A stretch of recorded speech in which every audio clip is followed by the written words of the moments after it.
थरवई थाने से एक फोन व्यक्ति के पास जाता है। उससे कहा जाता है कि हमारे थाने में एक शव आया है और शव भी किसी लड़की का है। क्या तुम यहाँ पर आकर शनाख्त कर सकते हो? कहीं ये तुम्हारे घर की वो बेटी तो नहीं जो लापता है? दोस्तों, जब ये व्यक्ति इस फोन कॉल को सुनता है तो इसके हाथ कांपने लगते हैं, आंखों से आंसू आते हैं और भगवान से एक ही प्रार्थना करता है कि भगवान, काश ये वो ना हो जिसकी मैं उम्मीद कर रहा हूँ। ये मेरी बेटी का सब नहीं होना चाहिए, वरना हमारी दुनिया उजड़ जाएगी। लेकिन दोस्तों, जब ये पिता उस थाने पहुंचता है, जब ये व्यक्ति वहां पर पहुंचता है तो इसके पैरों तले जमीन खिसक जाती है और रोने के अलावा इसके पास कुछ भी नहीं रहता है। आजकल की घटनाएं हमें झंझोर कर रखती हैं। कुछ ऐसा सामने आता है जिसकी शायद उम्मीद भी नहीं रहती। कभी कभी एक पिता सोचता है कि काश इस बेटी ने मेरे घर से जन्म नहीं लिया होता। कभी कभी सोचता है कि एक बेटी का पिता बनना एक बहुत बड़ा गुनाह है। दोस्तों, आज आप लोगों के सामने क्राइम की एक स्टोरी, और स्टोरी ऐसी जो आपकी परिवार को सावधान और सतर्क होने में बहुत ज्यादा कामयाबी देगी। आपको इस घटना को सभी से साझा करना चाहिए और ये घटना ज्यादा दिन पुरानी नहीं है, अभी 2025 दिसंबर की घटना है, नवंबर की।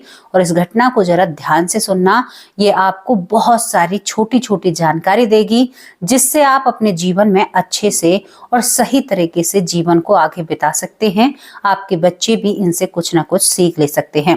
तो चलिए इस घटना की तरफ चलते हैं। इस घटना को शुरू करती हूँ मैं यहाँ पर प्रयागराज के सोराम थाना क्षेत्र में एक वनकट सोराबाग गांव पड़ता है। इस गांव में एक परिवार रहता है।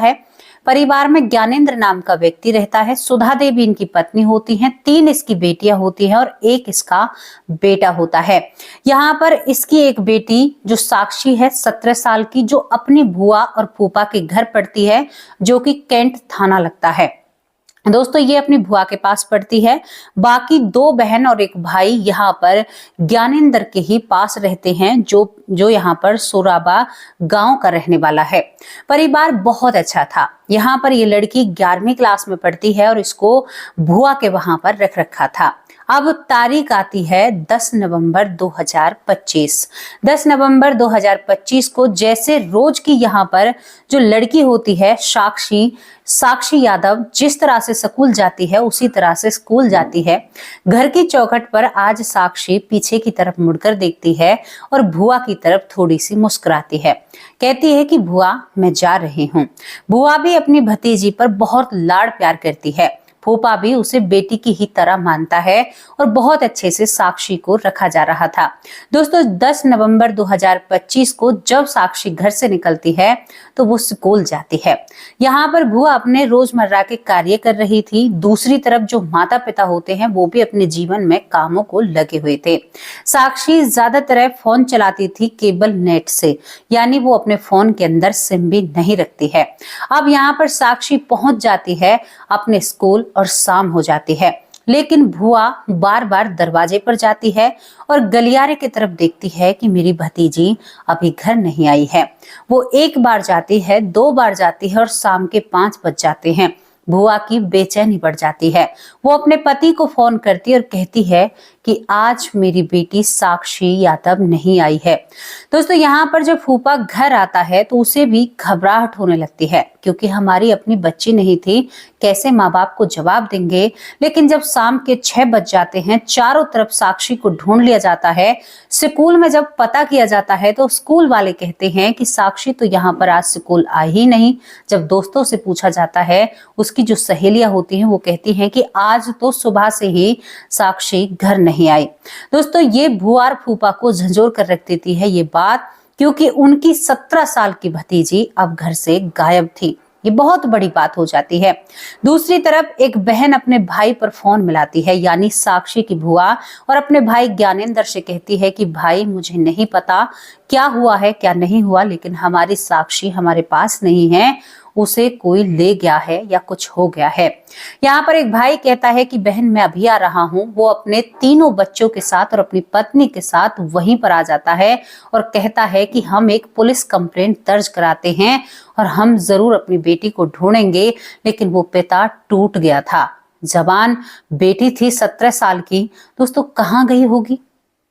16-17 की उम्र जो होती है बड़ी ही ऐसी होती है। यहाँ पर ये कैंट थाना में जाते हैं, कैंट थाना जो पड़ता है उसमें जाकर साक्षी के बारे में पूरी जानकारी देते हैं।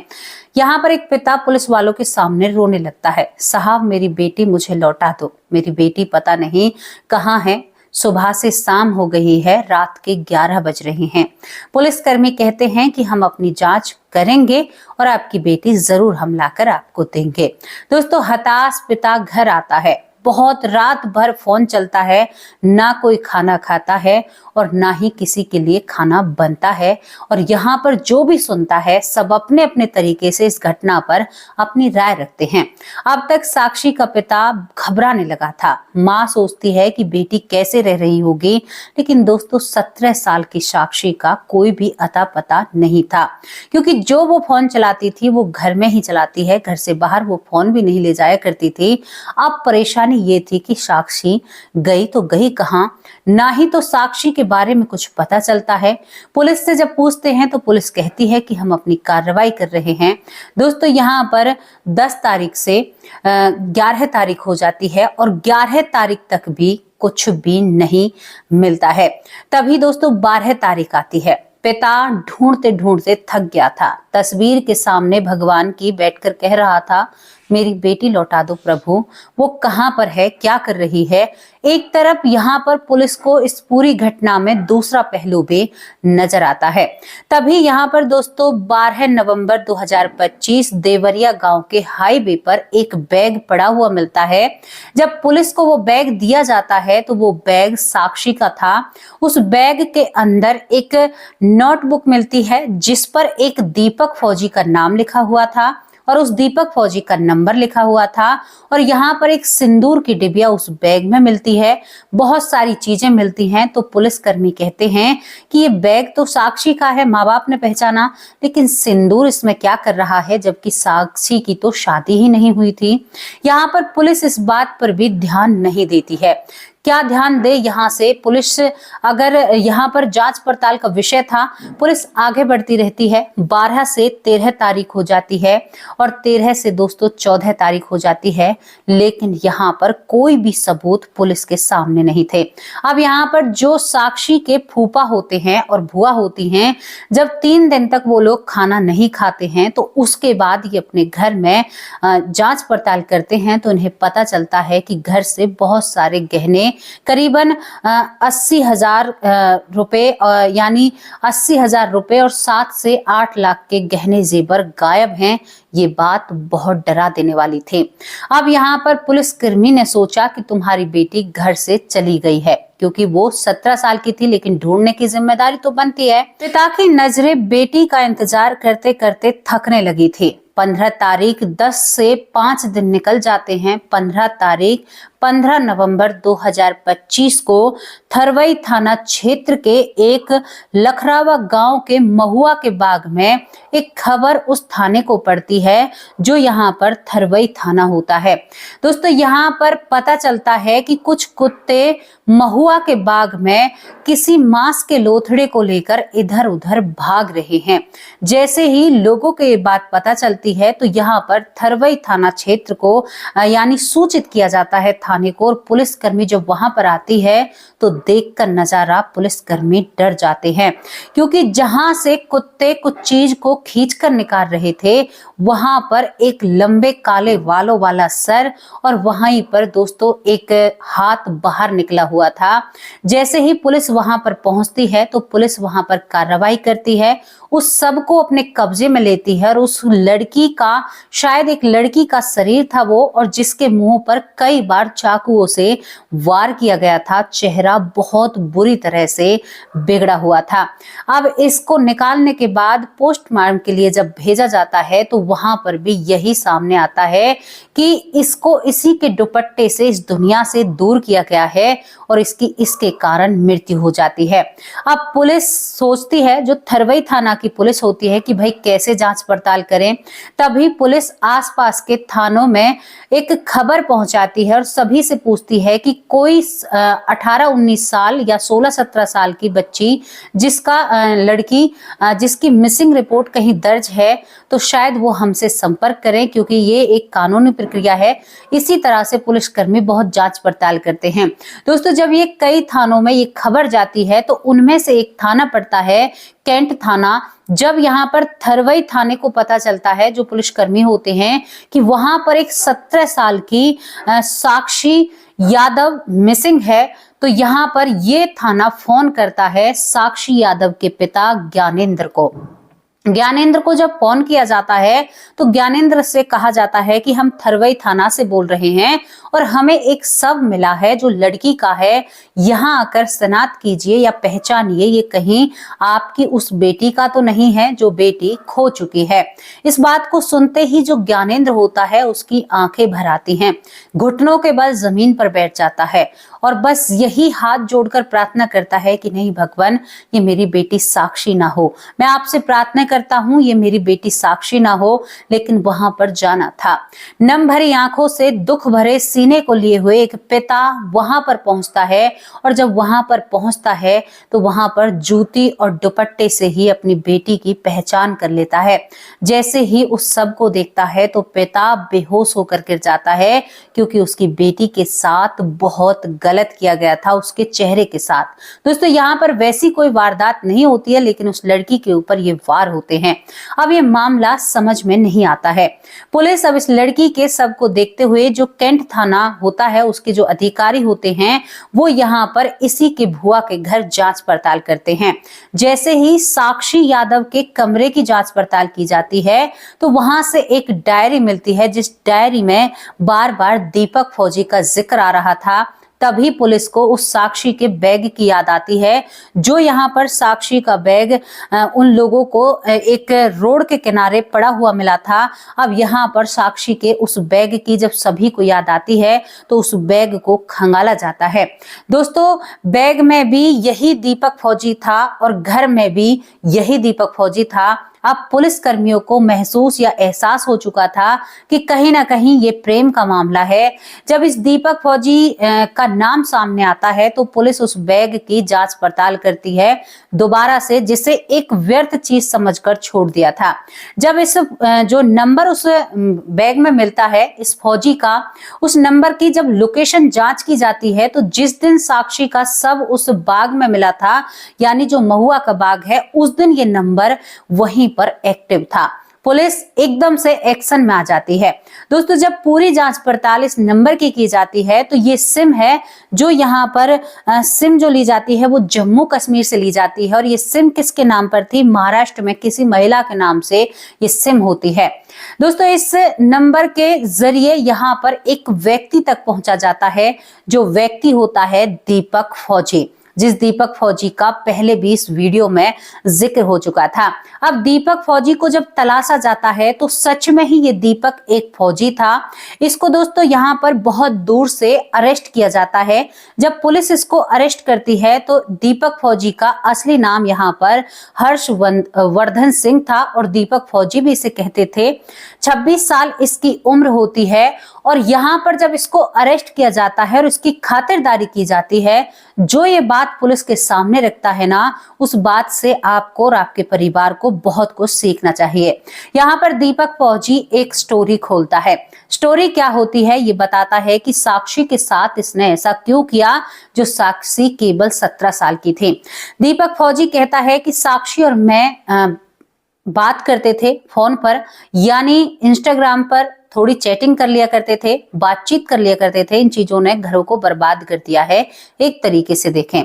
तभी ये कहता है कि केवल मैंने साक्षी को अपना टाइम पास माना था। उसी के बीच यहाँ पर मेरी शादी तय हो जाती है, यानी मेरी शादी 30 नवंबर 2025 को मेरी शादी थी और मेरी शादी जब तय होती है तो मैं अपनी और अपनी प्रेमिका की फोटो सोशल मीडिया पर डालता हूं, अपने अकाउंट पर डालता हूं। जैसे ही मेरी फोटो एक्टिव होती हैं वैसे ही साक्षी को ये बातें पता चल जाती हैं, जो 17 साल की थी। साक्षी मेरे ऊपर शादी का दबाव बनाती है। जब साक्षी मेरे ऊपर शादी का दबाव बना रही थी तो मुझे ये बात बिल्कुल भी सही नहीं लगी। मैंने कहा कि मैं तुमसे शादी नहीं कर सकता, तो साक्षी जो होती है मुझसे बहुत ज्यादा गुस्सा हो जाती है और मुझे धमकी जैसा देने लगती है, या कभी कहती है कि मैं तुम्हें किसी और को नहीं दे सकती, तुम मुझसे दूर नहीं जा सकते, चाहे तुम कितनी भी कोशिश कर लो। मैं साक्षी को समझाता रहा, लेकिन जब साक्षी ने नहीं माना तो मैंने अब साक्षी की मृत्यु की प्लानिंग कर दी थी। इस तरह की वो बातें करता है। कभी वो इन बातों को घुमाता है, लेकिन वो कहता है कि मैं अब साक्षी से बात करने लगता हूँ, मैं अब स्पेशल साक्षी से मिलने के लिए आता हूँ, और वो महुआ का जो बाग होता है वो हमारा चुनी हुई जगह होती है। साक्षी को 10 नवंबर 2025 को मैं बुलाता हूँ और उससे रेगुलर मैं चैटिंग कर रहा था, यानी बातचीत कर रहा था, ताकि उसको शक ना जाए। हम महुआ के बाग में जब मिलते हैं तो साक्षी मुझसे कहती है कि तुम मुझसे दूर नहीं हो सकते, मैं तुम्हें अपने आप से दूर नहीं जाने दे सकती, क्योंकि मैं तुमसे प्रेम करती हूँ। मेरी बात ये समझ में नहीं आ रही थी। मैं बार बार साक्षी को समझा रहा था, जो दीपक फौजी उर्फ यहाँ पर हर्षवर्धन होता है, लेकिन वो कहता है कि साक्षी मेरे समझाने से समझ नहीं रही थी। तभी साक्षी के गले में जो दुपट्टा होता है, मुझे बहुत तेज गुस्सा आया था और मैं साथ में अपने एक चाकू लेकर आया था। तभी साक्षी जब नहीं मानती है तो उसी दुपट्टे को खींचकर मैं साक्षी को इस दुनिया से दूर भेज देता हूँ। जब साक्षी बेहोश होकर जमीन पर गिरती है, तभी मैं साक्षी के ऊपर वार करने लगता हूँ, जो उसके जेब में सामान रखा हुआ था, जिसके बारे में मैं आपको बता रही हूँ। साक्षी की चीखें उस महुआ के बाग में खो जाती हैं। दोस्तों, कोई भी साक्षी की चीखों को नहीं सुन पाता, और इस फौजी ने पहले से ही वहां पर एक फावड़ा रखा हुआ था और ये गड्ढा गहरा खोदने में कामयाब नहीं हो पाता है।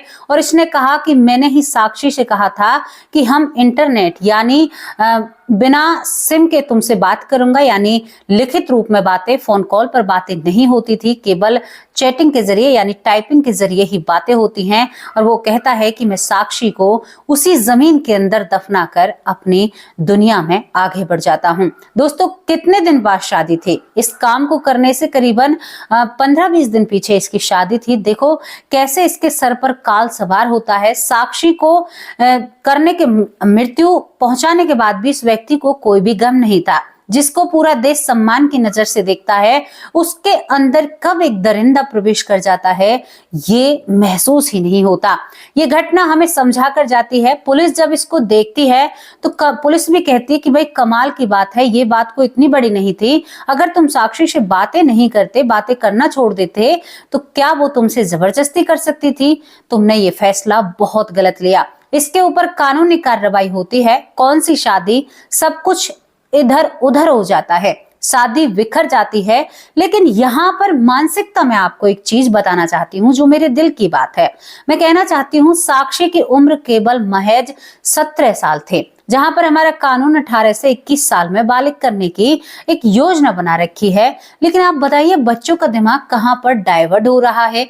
पढ़ाई से ज्यादा उन्हें प्रेम में ज्यादा रुचि होने लगी है। अब इन बातों को जब कहते हैं तो शायद कुछ बुद्धिजीवी लोग ही उछल उछल कर कहते हैं कि ये बात ऐसी नहीं है, ऐसा नहीं होना चाहिए। लेकिन मेरी समझ में तो एक बात बहुत गहरा रही है कि ये प्रेम रहेगा इस दुनिया में, या ये लोग रहेंगे, या ये लड़कियां रहेंगी, या लड़के रहेंगे। माँ बाप से जो बीतती है, आप एक जगह यानी एक बार मैं उन बेटियों से कहना चाहती हूँ, अपनी जगह अपने माँ बाप को रखकर देखिए और माँ बाप की जगह अपने आप को रखकर देखिए, आप पर क्या बीतेगी। आज आप जो कुछ कर रहे हो ना, एक दिन जब आपके बच्चे होंगे, जब वो कुछ करेंगे ना, तो आपको वो बच्चे दुश्मन लगेंगे। लेकिन अपने माँ बाप की महानता देखिए कि आप पर प्यार न्यौछावर करते हैं, आपका पालन पोषण कर रहे हैं, लेकिन आप उनकी आंखों में धूल झोंकते हैं।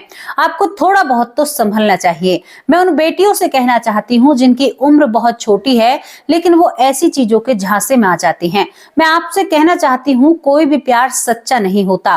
प्यार करना है तो माँ बाप से कीजिए, प्यार करना है तो बहन भाई आपस में कीजिए। रिश्ते निभाने होते हैं।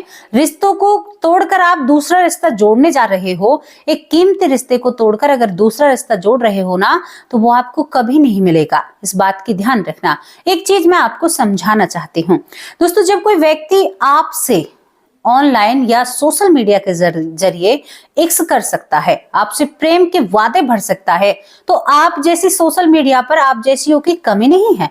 मैं एक शब्द ऐसे कह रही हूं क्योंकि सोशल मीडिया भरा पड़ा है। आज कौन है जो इन चीजों से अछूता रहा है? इन चीजों का कहने का मतलब है कि सोशल मीडिया से अछूता रहा है, क्योंकि बच्चे से लेकर बूढ़े तक सभी इसका प्रयोग करते हैं। एक तरीके से ये हमें अच्छाई भी देता है और एक तरीके से ये हमें बुराई भी देता है। हमारा बुरा करने में कोई कसर नहीं है और अच्छा करने में भी कोई कसर नहीं है, लेकिन ज्ञान लेने की बात है। एक सत्संग में से अच्छाई का ज्ञान ले रहा है तो दूसरा उसी सत्संग में से बुराई उठाकर ले आएगा, क्योंकि उसके अंदर बुराई भरी है ना। तो मैं बेटियों को समझाना चाहती हूँ, आप मासूम हो, मायूस हो, आपकी जब उम्र होगी ना तो ये सारी चीजें आपके लिए आपको बहुत ऐसी लगने लगेंगी कि ये सारी चीजें कुछ मायने नहीं रखती हैं। लेकिन कहते हैं ना कि एक क्या हो गया है, बच्चों से हम्बल रिक्वेस्ट है, अपना ख्याल रखिए। अपने आप ये मत जानिए कि आप अकेले हैं। मैं उसे बच्ची ही कहूंगी, 17 साल की। मैं ये कहना चाहती हूँ कि आप अकेले नहीं हैं। आपके पीछे आपकी बहन, भाई, माता, पिता, नानी, नाना, दादी, दादा, तमाम वो परिवार है। जब आपके साथ ऐसा कुछ घटित होता है तो उनका कलेजे का टुकड़ा उस वक्त तक जा चुका होता है। समाज में उन्हें अपनी गर्दन नीची करनी पड़ती है, क्योंकि ये समाज है ही ऐसा। हम किसी भी चीज को कोई बढ़ावा नहीं दे रहे हैं, किसी के दिल को दुखाने का कोई भी उद्देश्य नहीं है, लेकिन एक घटना जो आप लोगों के सामने रखी है, जहां पर एक आर्मी मैन इसमें छुपा हुआ। दोस्तों, इस केस पर कार्रवाई हो रही है, उसके ऊपर कानूनी कार्रवाई होती है, जो यहाँ पर दीपक फौजी होता है। लेकिन इस घटना से क्या सीखने को मिलता है? ज्यादातर हमारी बेटियों को सीखना चाहिए। मेरी प्यारी बेटियों, मैं आपसे कहना चाहती हूँ कि सावधान हो जाओ, सतर्क हो जाओ। जिंदगी बहुत अनमोल है, बड़े कष्टों से ये मानस देह पाई है, और इसको ऐसे व्यर्थ करोगे तो फिर क्या होगा, क्या मिलेगा? सावधान हो जाओ। दोस्तों, ये घटना सुनाने का केवल एक ही उद्देश्य था, आप लोगों के बीच में जागरूकता है। किसी को परेशान या विचलित करने का या दुखी करने का कोई भी इरादा नहीं था, कोई भी उद्देश्य नहीं था। अब आप लोगों से विदा लेती हूँ, शाम को हाजिर होंगे एक सच्ची स्टोरी के साथ। तब तक के लिए नमस्कार, जय हिंद, जय